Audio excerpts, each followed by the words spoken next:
इस विश्व ब्रह्मांड में भगवान और भगवान के भजन के सिवा कोई तुम्हारे कर्म का नाश नहीं कर सकता। इसे दिमाग में लिख लो, चाहे डायरी में लिख लो, चाहे हृदय में बैठा लो।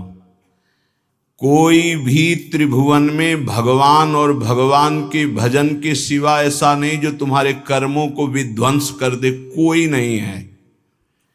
एक बार महर्षि ब्रह्म ऋषि विश्वामित्र जी ने त्रिशंकु जी के कर्म विधान को मिटाने की कोशिश की और कहा, तुम्हें जो वशिष्ठ जी नहीं प्रदान कर सके वो मैं प्रदान करूंगा। और अपने मंत्र बल से, तपोबल से उन्होंने स्वर्ग भेजा। अनाधिकारी का स्वर्ग में प्रवेश नहीं होता है। अगर वो पुण्य बल से अधिकार भी प्राप्त कर लिया है लेकिन ब्रह्म ऋषियों की अनुमति नहीं है तो भी नहीं होगा। वशिष्ठ जी ने नकार दिया था त्रिशंकु को, विश्वामित्र जी ने भेजा, वहां से धक्का लगा के वापस किया गया। वो खोपड़ी के बल उल्टे टंग गए। तो उनका रुको, मैं नई सृष्टि प्रकट करता हूं। उन्होंने कुछ नई सृष्टि की रचना शुरू की। जिस तप बल का संग्रह कर रहे थे, मेनका ने आके उस सारे तप बल को चौपट कर दिया। उन्हीं से शकुंतला का प्रादुर्भाव हुआ, जिससे दुष्यंत पुत्र महान बलशाली भारत भाग्य विधाता प्रकट हुए। हो भरत जी उनका नाम, जो बाल्यावस्था में अश्व संचालन विद्या, राज्य विद्या सब ऋषियों से सीख चुके थे, संपूर्ण राज्य विद्याएं, और सिंहों के बालकों के साथ बलपूर्वक युद्ध करते थे। मेनका अप्सरा ने कुछ ही मिनट में उनके मन को अधीन करके सारी शक्ति क्षीण कर दी। आज भी त्रिशंकु उल्टा टंगे हुए हैं शास्त्र विधान के अनुसार। कोई किसी के कर्म को मिटा नहीं सकता, केवल भगवान और भगवान का नाम जप भजन ये बैठा लो। चाहे जहां भाग के चले जाओ, माया के नाटक के सिवा सत्य वस्तु केवल श्री भगवान है। वो खुद अपने श्रीमुख से कह रहे, मामेव ये प्रपद्यन्ते माया में ताम तरन्ति। इसमें किसी का कोई तर्क काम नहीं करेगा। ऐसा सामर्थ्यशाली कोई नहीं हुआ जैसे भगवान वशिष्ठ हुए, कोई सामर्थ्यशाली नहीं हुआ। ऐसा सामर्थ्यशाली कोई नहीं हुआ जैसे सदानंद जी हुए, जो विदेहराज जनक जी की गुरु पदवी पे विराजमान थे। लेकिन भगवान ने लीला करके दिखाई। दशरथ जी का मरण, भगवान का वनवास जाना, सिया जी का हरण, क्या इन महापुरुषों की कुंडली विचारने में कोई कमी रह गई थी? क्या ये सामर्थ्य में किसी भी तरह कम है? क्या ये रचना को बदल नहीं सकते हैं? तो हमारी रचना को कौन बदल देगा जो हमारे भाग्य में लिखा हुआ है? इस शरीर के बनते समय जो भाग्य में लिख गया, जिस अवस्था में जो कष्ट भोगना है वो पक्का है। अगर कोई कम कर सकता है और मिटा सकता है तो एकमात्र भगवान नाम और भगवान की शरण, ये आप बिल्कुल स्वीकार कर लीजिए। भटकने की कहीं जरूरत नहीं। किसी भी जंत्र मंत्र तंत्र की ऐसी सामर्थ्य नहीं कि भावी को बदल सके, प्रारब्ध को बदल सके। हां, हरि हैं ऐसे, तुरत विभीषण पाछे मेला, सन्मुख राम सहयो सोई सेला। भगवान सामने आकर करो सदा तिनके रखवारी, जिमि बालक राखे मातारी। इस पे हमारा कोई तर्क नहीं है। वो कर तुम अकर तुम अन्यथा कर तुम है, वो सब कुछ बदल सकते हैं। बस एकमात्र भगवान और उनका भजन। स्वकर्म स्रोतो भी, हरिवंश महाप्रभु कह रहे हैं, हित सजनी स्वरूपा है। यत्र यत्र मम जन्म कर्म भीर, मेरे कर्म के अनुसार जहां जहां मेरा जन्म हो, चाहे वो नरक भेजो चाहे परम पद भेजो, मुझे इसकी प्रार्थना आपसे नहीं है। यत्र यत्र मम जन्म कर्म भी नारके परमे पदे थवा। बस इतनी प्रार्थना है लाडली जू कि जहां जहां मेरा जन्म हो कर्म के अनुसार, या जहां जहां आप मुझे भेजें, तो आप हमारे हृदय में अपनी परिकर सहित रहें। ललिता विशाखादि सहचरियों के साथ प्रिया प्रीतम गलवैया दिए मेरे हृदय रूपी निकुंज में है, जहां चाहो वहां भेज दो। श्रीपाद प्रबोधानंद जी यहां कह रहे, बहुत स्वीकार करने योग्य है, मंगल हो जाएगा। स्वकर्म स्रोतो भी, हम आपसे प्रार्थना नहीं करते कि हमारे कर्मों के परिणाम का नाश कर दो, मत करो। सतत मभिस तश्चालित ममुम, मेरा कर्म मुझे प्रेरित करके जहां रख रहा है, कर्म के अनुसार ही वास मिलता है, कर्म के अनुसार ही आहार विहार, कर्म के अनुसार ही उसको दुख सुख का भोग, बड़ा कर्मों का जाल है। जहां जहां मुझे कर्म के अनुसार जन्म मिले, जहां जहां कर्म के अनुसार रहना पड़े, प्रभु प्रभो जीवम यत्र क्वचिदपि नयात्यंत विवशम, ये जीव कर्म के फंदे में फंसकर विवश हो गया है, उसको भोगना पड़ेगा। अवश्य में भोक्तव्यम कृतम कर्म शुभाशुभम, भाग लो इस जाल से, बच जाओगे। हरि शरणम, भगवान की शरण में हो जाओ तो बचा लेंगे। इस जन्म में जो दुख सुख आवे भोग लो, आगे बिल्कुल निर्विकार परम पदवी के अधिकारी बन जाओगे। ये क्यों में करके वर्तमान के दुख को मिटाने के लिए आप इधर उधर भटकने की कोशिश मत करें। जहां हो वहीं नाम जप करो, फिर आप चमत्कार देखो। भले थोड़ा दुख आवे सह लो, आगे तुम्हारा बड़ा मंगल हो जाएगा। प्रभो जीवम यत्र क्वचिदपि नयात्यंत विवशम, अत्यंत विवश हो गया है जीव। जब चाहता काम क्रोध लोभ मोह मत, जब जो चाहते हैं उसको ऐसे परास्त कर रहे हैं। नाथ परंत्वेतान वन में भवत भव दुखार्दित हृदो प्याविश्रांतम वृंदावन पद परि वास्तु रसना। क्या मेरी एक प्रार्थना सुनी जाएगी? ध्यान देना, ये बात ध्यान देने की है। जहां मैं रहूं, भारी दुख पड़े, मैं आपसे प्रार्थना नहीं करता कि मिटा देना, कर्म के अनुसार मुझे भोगने दो, पर एक कृपा कर दो। मेरी जिह्वा निरंतर वृंदावन में जिनका यश गूंज रहा है, वो राधा राधा राधा, वृंदावन वृंदावन वृंदावन ऐसा पुकारती रहे। ए भाई, बड़ी सार की बात है। इसमें क्या है? राधा राधा राधा आप उच्चारण करोगे, फिर आपको कोई दुख परास्त कर सके असंभव। ध्यान रखना, कोई दुख ना आवे, हम ये बात नहीं कह रहे। बिल्कुल नाटकबाजी की, मन की नाटकबाजी, संसार की नाटकबाजी, इसमें मत फंसिए। पक्का अवश्य में वो भोक्तव्यम कृतम कर्म शुभाशुभम, बड़े बड़े सिद्धों को भोगना पड़ा है।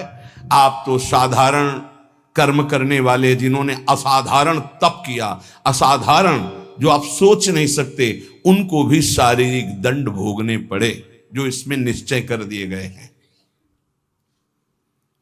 नाम यदि चल रहा है तो दुख का अनुभव नहीं होगा, ये बात ध्यान रखना। दुख की व्यथा नहीं होगी, असाध्य रोग, भारी कष्ट, भारी विपत्ति, लेकिन आपके आनंद में फर्क नहीं पड़ेगा यदि आपकी जिह्वा में राधा राधा। आगे परिणाम दुख की निशानी नहीं रहेगी, दुख का नाम नहीं रहेगा, ये बात विश्वास कर लीजिए। इसीलिए बहुत सुलझा हुआ ये सिद्धांत श्रीपाद कह रहे, प्रभु स्वकर्म स्रोतो भी सततमभि तश्चालित ममुम, प्रभो जीवम यत्र क्वचिदपि नयात्यंत विवशम, परं त्वेतावन में भवतु भव दुखार्दित हृदय। मैं दुखित हृदय से कह रहा हूं, जहां मेरा जन्म होने दो, जो मुझे भोगना है निश्चित भोगने दो। भाई एक कृपा कर दो कि वृंदावन में डाल डाल पात पात में, वायु के प्रवाह में भी, पशु पक्षियों के मुख से भी जहां राधा राधा राधा गूंज रहा है, ऐसे वृंदावन में थोड़ी प्रीति हो जाए और हमारी रसना रात दिन राधा राधा राधा ऐसा रटे। नाथ इतना तो मुझे दे दो। और इतना मिलने का फल क्या है? बोले कदावा कश्यापि स्फुट नव कदम्बस्य विटपे, स्फुरद गोपी भर्तु किमपि कलये स्मरवदनम, कदा श्री राधाया कुसुम चय लोलंच ललितम, करम वीक्षे वृंदावन भुवि लतौघे क्वचिदपि। जहां भी हो आप वहीं से, आप भजन में नहीं हो तो इसलिए विश्वास नहीं होगा। श्रीपाद कह रहे कहीं भी हो गए वृंदावन तुम्हारे ऊपर कृपा करेगा, पर यह जरूर है पहले महापुरुष बाद में प्रिया प्रीतम।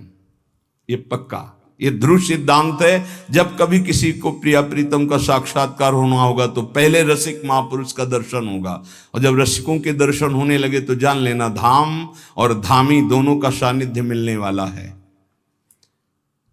वो उपासक देखता है अचानक एक कदम्ब का वृक्ष है, सुंदर चौकी है, पुष्प बिछे हुए हैं, और लालजू कदम्ब की डाल पकड़े हुए देख रहे हैं किधर, कदावा श्री राधाया कुसुम चय लोलंच ललितम। आह, नेत्र लोलायमान चंचल हो रहे हैं प्रीतम की तरफ और पुष्प का चयन कर रहे हैं श्री जी। ऐसे दोनों युगल सरकार कदम्ब के वृक्ष पर डाल रखे हुए लाडलीजू की तरफ लालजू देख रहे हैं, और लाडलीजू सुंदर कुसुमों को, पुष्पों को चयन करती हुई बीच बीच में चकोरी की भांति लालजू की तरफ देख रहे हैं। क्या मैं ऐसा देख पाऊंगा? श्रीपाद कह रहे हैं ये उस राधा नाम जापक को जहां होगा वहीं उसको दर्शन हो। गीता वाटिका कहां है? गोरखपुर, वहीं से देख रहे हैं भाई जी महाराज, वहीं से राधा बाबा दिव्य लीला देख रहे। भाई जी के प्रसंग में एक आता है कि एक कल्याण पत्रिका अंग्रेजी से छपती थी, कल्याण अंक जैसे निकलते से, तो वो कोई विदेशी पढ़ता था, उसने भाई जी की बताई हुई पद्धति से नाम जप शुरू किया। उसको एक दिन ऑफिस में श्री कृष्ण से बात हुई, वो भागा भागा वहां से गोरखपुर आया, गीता वाटिका भाई जी से मिला और कहा मुझे श्री कृष्ण मिले हैं। भाई जी की तो सिद्ध दृष्टि देखा, हाँ ये तो भगवत साक्षात्कार किए हुए। तो उनका भाई तुम बिना भक्तों के संग के, बिना धाम के ऐसे कैसे तुम विदेश में भगवान का साक्षात्कार?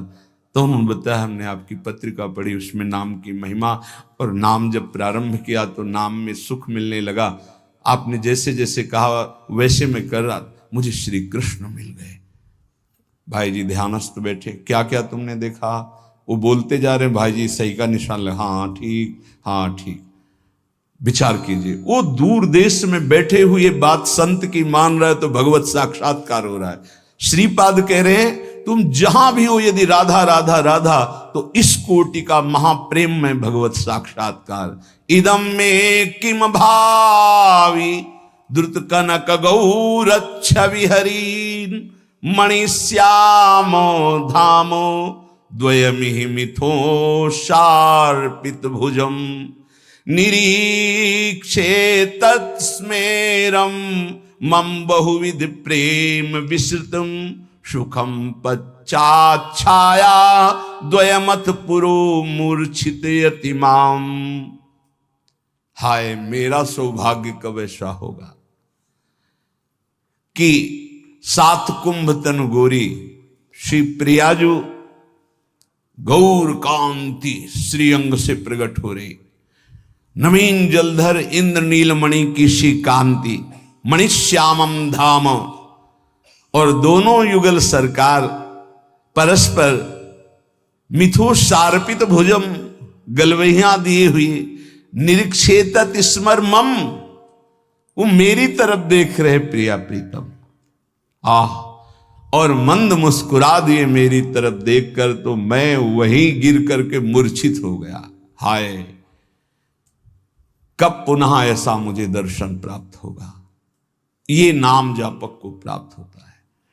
उपासक एक बात केवल समझ ले, यदि सब साधना हो रही हो, नाम जप निरंतर का अभ्यास नहीं है, तो इतना मलिन स्वभाव कलियुग पैदा कर देता है कि कोई भी साधना हृदय को पूर्ण रूप से सुरक्षित नहीं रख पाती। ये बात आप गांठ बांध लीजिए, ये बड़े अनुभव की बात, बड़े महापुरुषों की मिली हुई बात कहे। और यदि नाम चल रहा है तो भारी से भारी प्रलोभन या दुख, दोनों बातें ध्यान कर लीजिए। भारी से भारी प्रलोभन और भारी से भारी दुख तुम्हें विचलित नहीं कर पाएगा। इस संसार में संघर्ष करके जीना है, कायरों की तरह नहीं मरना है। आप बात समझो, दुख से भागना नहीं, कहां भाग के जाओगे। सुख में इतना घमंड नहीं करना है, क्या घमंड करोगे नाशवान पदार्थों का। सुख का चाहे जितना प्रलोभन आ जाए नाम नहीं छोड़ना, और दुख का चाहे जितना भयावह स्वरूप आ जाए नाम नहीं छोड़ना। फिर आप देख लेना, सुख और दुख तुम्हें आकर्षित नहीं कर सकते, वो स्वयं नष्ट हो जाएंगे, तुम परमानंद में निमग्न रहोगे। अहो वत्स्वपचतो गरीयान यज्जिह्वाग्रे वर्तते नाम तुभ्यम ते पुस्तपस्ते जुहुः शश्नुरार्या ब्रह्मानुचूर्णाम गृणन्ति एते।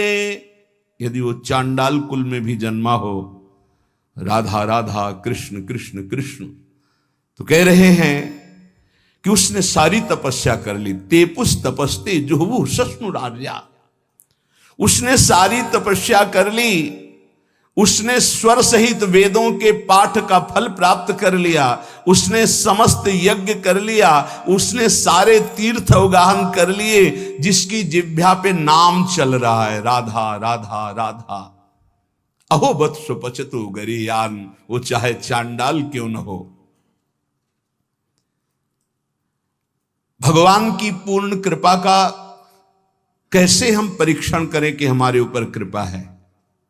सेवक जी महाराज कह रहे हैं, हरिवंश कृपा हरिवंश कहें, हरिवंश कहें हरिवंश लाहें, हरिवंश सुलाभ सदा तिनके, सुख संपत्ति दंपति जूजिन के।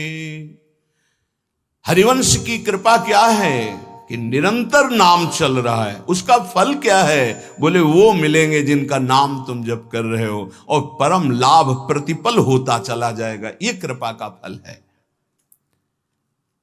हरि की कृपा का कहां उदय हो जाए कुछ नहीं कहा जा सकता, और जहां कृपा उत्पन्न हो जाती वहां सर्वाश्चर्य प्रकट हो जाता है। जिनके भ्रूभंग मात्र से त्रिगुणमयी माया ने अनंत ब्रह्मांडों का सृजन कर दिया, उस अखिल कोटि ब्रह्मांड नायक भगवान को अधीन करने की सामर्थ्य जिसमें है, वो है नाम। नाम ध्यान से सुन लीजिए, बड़ा प्रपंच फैला हुआ है जो नाम को नहीं पकड़ने दे रहा। मेरी बात, मेरी प्रार्थना मान लीजिए, अगर जीवन को इस लोक और परलोक में मंगलमय बनाना है तो नाम पकड़ लीजिए। बड़े बड़े सिद्धों की बात कह रहे हैं। ये बेचारी जबान क्या महिमा वर्णन कर सके नाम की। एक जीव भगवान अनंत शेष जी के 2000 जिह्वा दिव्य हैं, वो भगवान हैं और निरंतर भगवान की महिमा गान करते हैं, पार नहीं पाते। चारों वेद भगवान की महिमा करके नेति नेति कह दिए। उन भगवान की महिमा कोई बेचारी पार्थिव जीव क्या वर्णन करे। हरिनाम जिसकी जिह्वा पे आ गया, हरि की अपार कृपा हो गई। नाम जप से कोई ऐसा कार्य नहीं है जो सिद्ध न किया जाए। बड़े भाग्यशाली हैं जिसकी जिह्वा पे सुमधुर भगवान के नाम जप करने का चस्का लग गया है। उसके लिए संसार में कोई वस्तु ऐसी नहीं, कोई पद ऐसा नहीं जो प्राप्त न कर सके।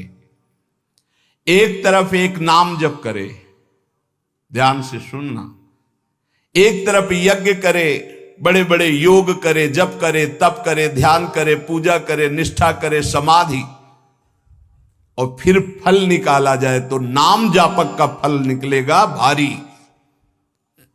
क्यों? क्योंकि नाम जापक दैन्य होगा, उसको साधन का बल होगा। मैं योगी, मैं तपस्वी, मैं ज्ञानी, मैं याज्ञिक, मैं दानी, मैं विद्वान, और वो तृणादपि सुनीचेन नाम कर देता है दैन्य। अगर ये सब साधन हो रहे हैं और नाम में प्रीति नहीं हुई तो वो लोक लोकांतर जाएगा, तप लोक, जनलोक, महरलोक, ब्रह्मलोक, लेकिन भगवत प्राप्ति नहीं। अगर नाम जप कर रहा है तो सीधे उसको तत्वबोध होगा, सीधे भगवत प्रेम होगा, उसे किसी अन्य साधन की आवश्यकता नहीं।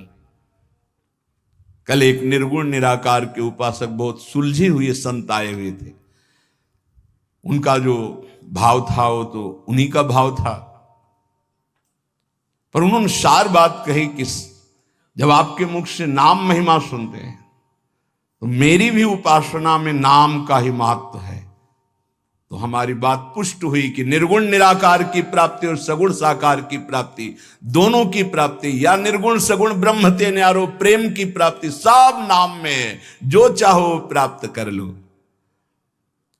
जितनी भी साधनाएं, सबका अंतिम फल है भगवान की प्राप्ति हो जाना। और भगवान की प्राप्ति होती निरंतर चिंतन से। निरंतर चिंतन में सहज वृत्ति नाम पैदा कर देता है। इसलिए भगवान नाम के समान त्रिभुवन में जितने भी शास्त्र और सिद्धांत हैं, कोई समानता नहीं कर सकता। नाम, जिन जिन बड़े महापुरुषों के वचन पढ़ो, सब में नाम। नाम में देश काल पात्र जाति वर्ण समय असमय पवित्रता अपवित्रता इन किसी बातों का कोई नियम नहीं। जो जैसे जहां हो सब बोल सकते हो नाम। जैसी हालत में हो, जहां हो, जैसे हो, जिस वर्ण के हो, जिस स्थिति में हो, हर समय हर काल में भगवान नाम जप कर सकते हो, ऐसा शास्त्र का आदेश है। उसके लिए कोई निषेध नहीं कि यहां नाम जप नहीं कर सकते, तुम शौच अवस्था में नाम जप नहीं कर सकते, तुम ऐसे।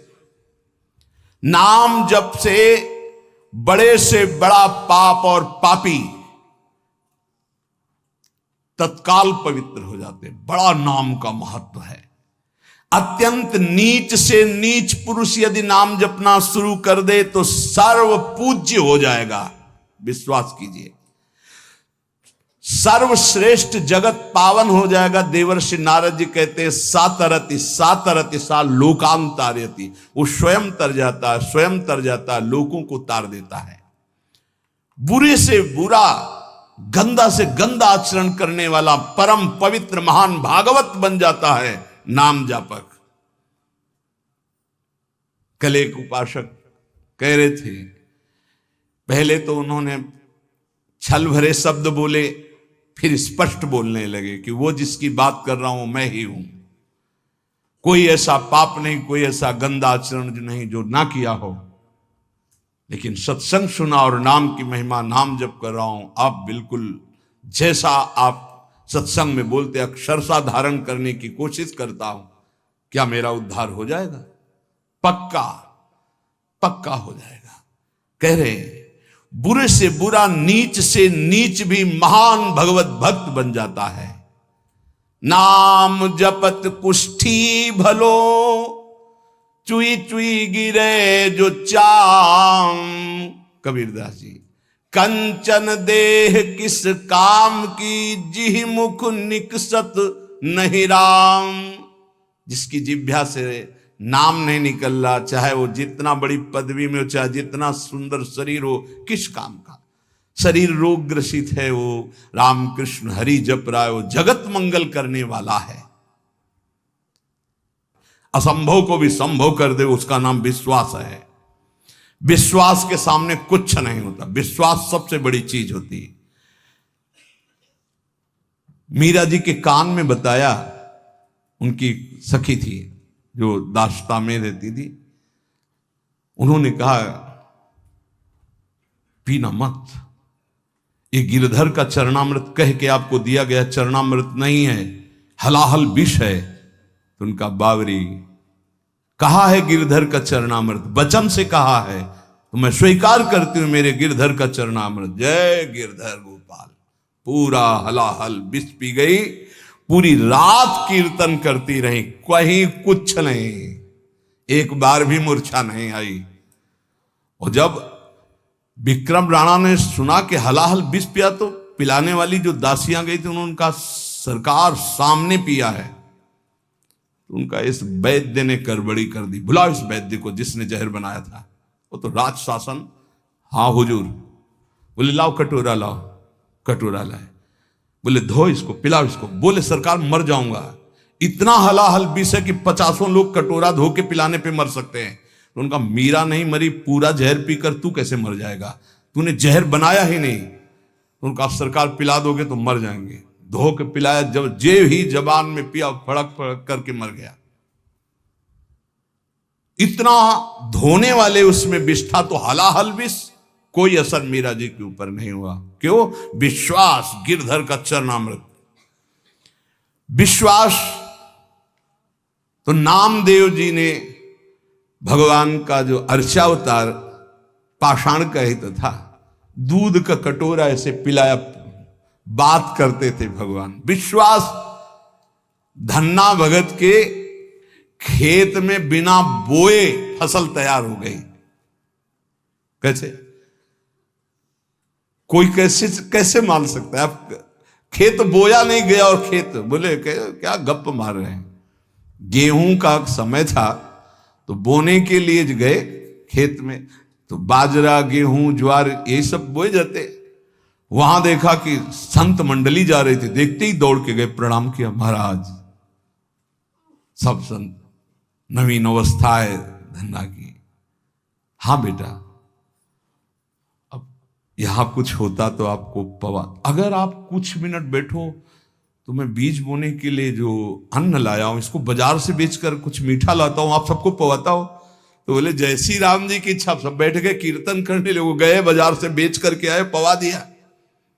अब पवा तो दिया, घर में पूछा जाएगा कि खेती बोया है, तो उन्होंने खेती को ऐसे जोत कर पहटा लगा दिया और घर बोआ है। हाँ, एक दाना नहीं बोया, वो बाजार में बेचकर संतों को पवा दिया।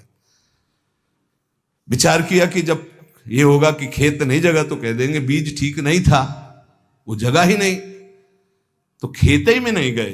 10-15 दिन बाद एक आदमी आया बगल वाला और बोला कैसी तुमने उसमें पावर लगाया है, खाद डाली कि एकदम हम लोगों के ऐसे खेत नहीं जगे जैसे तुम्हारा जगह है। बोले मजाक मत करो। बोले पक्का देखो तो जाके। देखा तो उन्होंने कहा हमने तो संतों के उदर में बोया था, खेत में कहां से जग गया। इसके बाद जो फसल पैदा हुई, ये कर तुम अन्यथा कर तुम भगवान की बात। धन्ना भगत के यहां बिना बोए खेत उपजना, और श्री रैदास जी के लिए सिंहासन से उठकर गोदी में आ जाना। काशी के विद्वानों ने, ब्राह्मणों ने निषेध किया कि रैदास जी को ठाकुर जी की सेवा का अधिकार नहीं, रविदास जी को।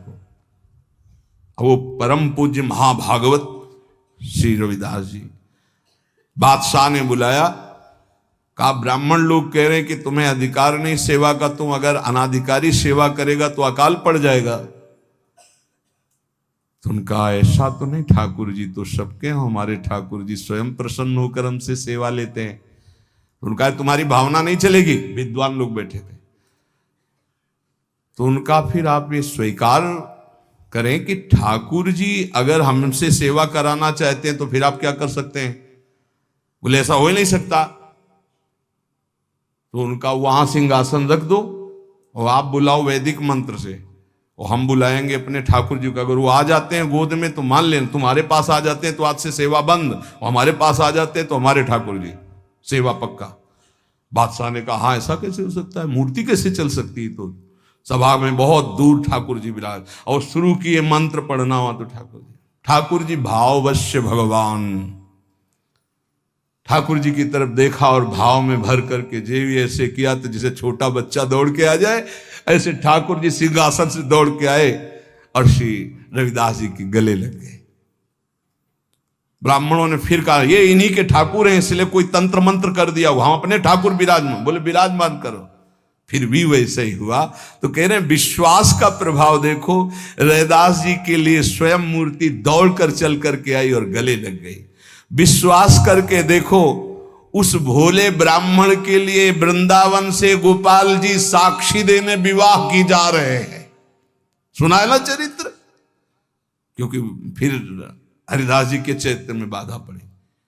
एक ब्राह्मण बूढ़ा था और धनी मानी था, 4 लड़के थे, 1 लड़की थी। अपने लड़कों से कहा कि हम तीर्थ यात्रा जाते हैं, 3 में 4 में से 1 चलो, सहयोग करो। तो उन्होंने कहा तुम्हें तीर्थ जाना जाओ, हमारे पास समय नहीं। वो विचार कर रहे थे कि बूढ़ा आदमी तीर्थ कैसे जाऊं, तो पड़ोस का एक गरीब ब्राह्मण का जवान बालक था, वो आया, उसने कहा काहे को सोच रहे हो, क्या बात सोच रहे हो? बोले हम तीर्थ यात्रा करना चाहते हैं। बोले तीर्थ यात्रा तो बहुत बढ़िया बात है भाई, जिसके पास धन है वही कर सकता है, हम कहाँ से कर सकते हैं। बोले चलो अगर हमारा साथ दे दो तो खान पान का सब खर्चा हम देखेंगे और तीर्थ यात्रा दोनों कर आते। बोले बहुत बढ़िया बात है। वो सोचा कि इनके सारे हमारा भी तीर्थ यात्रा हो जाएगा। वो जवान गरीब ब्राह्मण बोला। अब वो पूरे तीर्थों में घुमाते हुए जब वृंदावन आए तो बीमार हो गया, तो बहुत सेवा की, बड़ा हृदय प्रसन्न हुआ उस धनी ब्राह्मण का, बूढ़े का। और गोपाल जी के मंदिर में कहा भगवान को साक्षी करके कहते हैं कि एक बेटी है, मैं तुम्हें अपनी बेटी का पाणी ग्रहण संस्कार तुम्हारे साथ करूंगा। बोले ताऊ देखो झूठ मत बोलना, वैसे तो हमारी कोई इच्छा नहीं थी, अब तुम कह दिए तो हमारी भी मन में ब्याह की इच्छा आ गई। भगवान के सामने कह रहे हो, घर में जाके बदल मत जाना, क्योंकि मैं गरीब आदमी हूं, तुम बड़े आदमी हो। अरे उन्होंने कहा हम जब भगवान के सामने कह रहे तुम्हें क्या चिंता है। सब तीर्थ करके वापस गए। 4 महीना 5 महीना हो गए, ताऊ जी कोई चर्चा ही नहीं की। तो वो घर गए, कहा प्रणाम, वो ब्याह वाली बात। उनके लड़कों ने धक्का लगाया, बस अपने को देखता है तो हमारी बहन के ब्याह लग बाहर कर दे। बूढ़े से कहा भगवान के सामने साक्षी तुमने कहा था, तुम्हें तो बूढ़ा बस कहता हमें कुछ याद नहीं कि हमने कुछ कहा है।